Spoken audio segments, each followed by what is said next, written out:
falling across the map.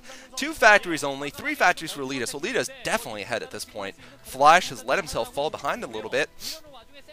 He's got himself a semi-contained, but what's that good for? I don't know, because you know, Leta is perfectly content not attacking Flash, instead picking up an economic advantage. Flash, though, continue to build his rates. He has not spotted the 9 o'clock third going up, and that third is going to be vulnerable to attack, incredibly vulnerable. Once Flash gets a couple of more forces out, Flash pushing forces forward, and he does have the scout. So does Hiba, though, with his barracks.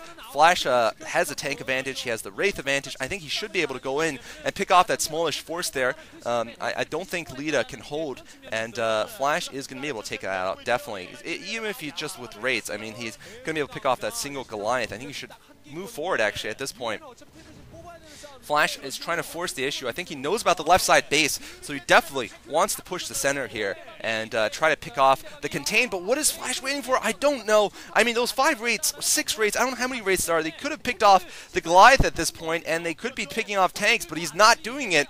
And this is allowing Leta more and more time to push forward and you know, establish a stronger position, defend his third base, and this is going to be very good for him and bad for Leta, bad for Flash, of course.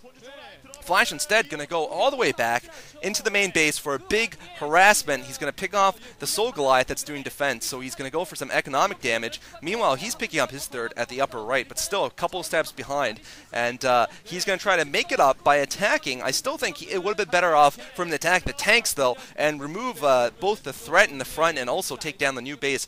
And now Leta has a superior ground force. He's going to probably push forward with his dropships. Flash just focusing on economy, but he needs to stop attacking that armory. It's going to take forever to take out that armory, and I think Leta definitely has enough Goliaths, especially with the Charon boosters. Oh man, Flash is not going to be able to do enough damage here. And meanwhile, Leta has dropped at the back of Flash's base. I thought he was going to drop on top of Flash's tanks. That would have been a viable option also.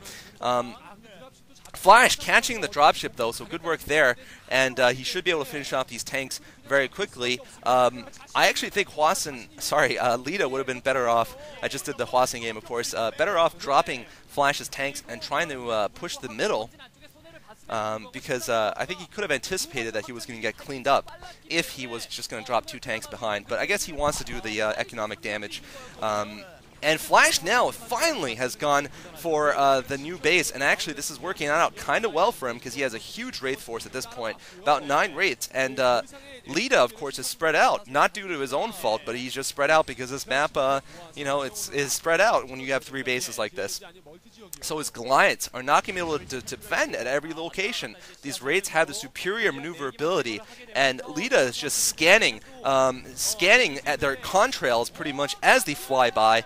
Flash's stealth fighter is just taking the maneuverability advantage in this game. So the stronger ground force versus the stronger air force here, kind of like what would have happened had there been World War III between the Soviets and the United States. Flash would have been the United States, and Leta would have been the Soviet Union with a much stronger ground force. But Flash with the stronger tech advantage and with a stronger kind of intelligence, I guess, with his earlier scans. I'm trying to pull too much of an analogy here, of course, but anyway, looks like Flash is Leta is going to go for a science facility, going to get his faster upgrades up, and maybe even further tech. We're going to see.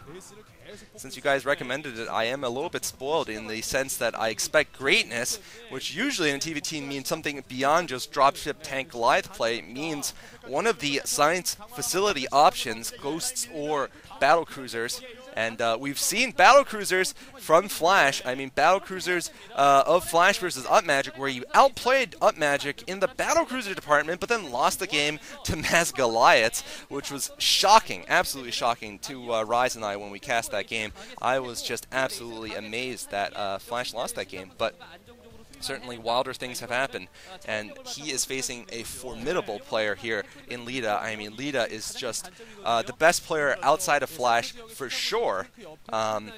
Leta, of course, playing very well in the last OSL and MSL, but losing to Luxury. I'm sorry, beating. Did he beat Luxury? No, he lost to Luxury in a best of 5, of course, allowing Luxury into the finals. And he lost in a group in the OSL last time around with Fantasy in it.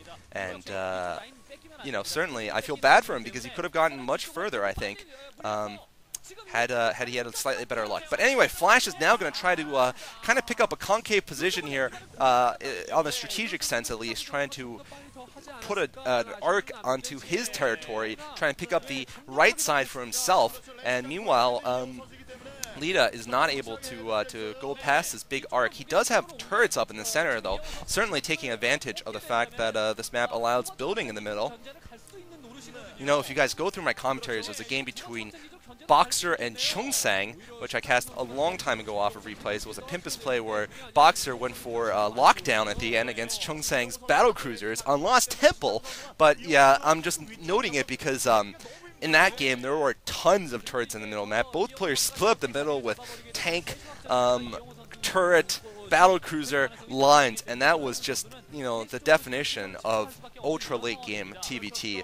Of course, Boxered it up with getting ghosts with mass lockdown also, and that is not an everyday occasion occurrence, and of course that was actually a once in StarCraft occurrence in the pro scene, actually, one of the greatest Pimpus plays out there.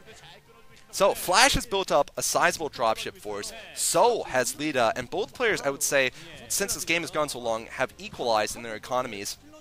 Probably in their food count also. Unfortunately, MBC Game here is not showing the plugin where you can see the food count. Both players have, well actually, Flash, I think, is slightly behind on upgrades. I think both have +2 though, which means their tanks are going to die to 2 hits from sieged up opponent tanks. That is a critical level of upgrade. Flash might be going for a big raid here. He really has not been able to kill off tanks, or has just not chosen to this entire game, when I feel like that would have been to his advantage. What's he doing here? Oh man, don't go for those dropships, Flash! Losing so much just to pick off 2 dropships, that's gotta be a mistake there, man. I mean, I know he wants to stop the mobility, but he lost, like, more than half of his Wraith Force killing 2 drops, which were probably empty. And I gotta think Leta can follow up quickly with that. Maybe Flash is trying to set up a fast drop of his own, and then he wants to, you know, stop Leta from reinforcing with his drops, but that was a mistake. No question about it. And Flash could have been able to take out that command center with his, like, 9 rates. Had he saved all his rates, I think he would have been able to take out that new one, but not to happen here in this game. So, that was perhaps the thing that put Leta slightly ahead, or puts Leta slightly ahead at this point.